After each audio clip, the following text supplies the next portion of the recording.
Isa araw pumunta ako sa mga lugar na hindi ko pa napupuntahan. Nagbabike nga lang pala kami at kasama ko nga pala si Bimatyunurin. Malayo na pala ito napupuntahan namin at wala pa kami almusal. Itong pit bar nga pala ay tamang-tama sa mga nag-e-exercise. Kaya kumain na muna kami at nagpahinga. Ganito yung mga gusto ko activity, mga nature stripping. Mga bundok nga pala ito inakit namin kaya napakataas. Kaya as usual, palagi na lang ako naiiwan. Kasi guys, mabagal nga lang pala ako at hindi ako makasabay sa kanila. Kapag hindi ko na nga pala kaya, naglalakad na lang ako. Kasi guys, mahirap na baka mapano pa ako. Malayo na rin kasi kami sa mga syudad. Tapos guys, dito nga pala sa gitna ng bundok, may nakita ako nagka-camping. Kaso hindi ko alam kung nasan sila kasi wala akong nakikita mga tao. Tapos wala nga rin pala nagbabantay ng mga gamit nila. Tapos guys, sa gitna nga pala ng bundok, mayroong mga syudad. Guys, alam niyo ba kung anong lugar to? Ang gaganda nga pala ng mga bahay dito at mukhang high-tech. Tapos guys, may papuntahan nga pala kami dito kaibigan ni Boy Matyunurin. Grabe nga pala yung feel dito, probinsyang probinsya. Sa mga ganito nga pala yung gusto ko mamuhay kasi napakatahimik lang. Yung tipo ninanakaon ka na, wala pa nakakaalam. May katabing dagat nga rin pala dito kaya merong source of living. Nakaka-chill dito at sobrang ginhawa. Tapos guys, pinapasok na nga rin pala kami sa loob. Pagpasok nga pala namin, binigyan agad kami ng tubig. Maraming salamat nga rin pala kay Sir Genesis sa pagpapatuloy sa amin. At ang masarap doon, binigyan kami ng mga pagkain. Kaya food trip na naman si skincare. Grabe guys, nakalibre pa ako ng tanghalian. Sorry nga rin pala kasi medyo naparami yung pagkain ko. Napakasarap nga pala ng kain namin dito kasi classic lang. Napakasimple ng pamumuhay dito at parang ayoko na umuwi. Pagkatapos nga pala namin kumain, naggagala na kami. Nagsabi nga pala sa akin si Boy Matyunurin na ligo ride daw to. Kaya nagdala ako ng ekstrang damit. Dito nga pala kami pumunta sa may Tadlac Lake. Kung tawagin ay Alligator Lake. Nung una nga pala natatakot ako kasi sobrang laki ng ilog na to. Tapos tinawag pa tong Alligator Lake. Ibig sabihin may mga buaya dito. Wala ka nga rin pala maririnig dito na mga ingay. Libre nga rin pala yung pagpunta dito at tamang-tama to sa mga low budget na gusto mag-unwind. Hindi nga muna pala ako dito lumusok kasi baka may buaya. Pero sabi nga pala ni Sir Genesis, safe naman daw dito.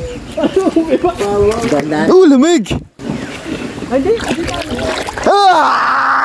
Yung tubig nga rin pala dito, napakalamig. Paglublob ko nga pala dito, nawala yung mga pagod ko. Ang linaw nga rin pala ng tubig dito at kitang-kita yung mga isda. Syempre guys, nagtampisaw na nga rin pala kami dito. Sinasabi nga rin pala ni Sir Genesis na huwag daw kami pumuntang gitna dahil napakalalim daw nito. Kaya guys, kung makikita nyo, dito lang kami sa gilid. Sinedge ko nga rin pala tong Alligator Lake. Noong panahon daw ay may mga buhaya daw dito. Kaso nakakapagtaka, biglaan na lang silang nawala. Kaya guys, baka meron kayong kwento tungkol dito sa ilog na to. Pa-comment naman. Umiipon o!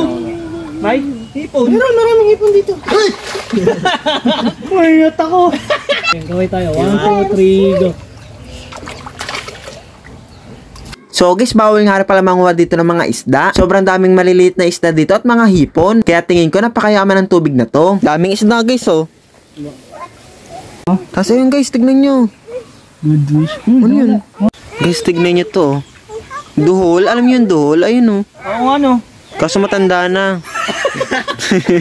Tapos guys, si Boy Matyunurin nga pala dito, may hawak na stick. Hulaan nyo kung sino yung ginagaya niya. Tapos guys, minalaman nga rin pala akong life hack. Kaso hindi nagana sa totoong buhay. Sabi kapag sinuotan mo doon ng salamin yung camera mo, makikita mo yung tubig. It's a prank lang pala. Tapos guys, nakakapagtaka bakit merong lubid dito sa gitna ng tubig. Tapos dalawa pa. Ano kaya yung tinatali nila dito sa gitna? Sobrang nahiwaga talaga ako dito sa Alligator Lake na to. Ang dami kong tanong pero wala akong ma-search sa Google. Dahil maghahapon na nga pala, uwi na kami. Itong long ride namin sa malapit na enjoy ko. Sobrang saya ng experience ko. Kaya maraming salamat nga pala sa pagpapatuloy sa amin.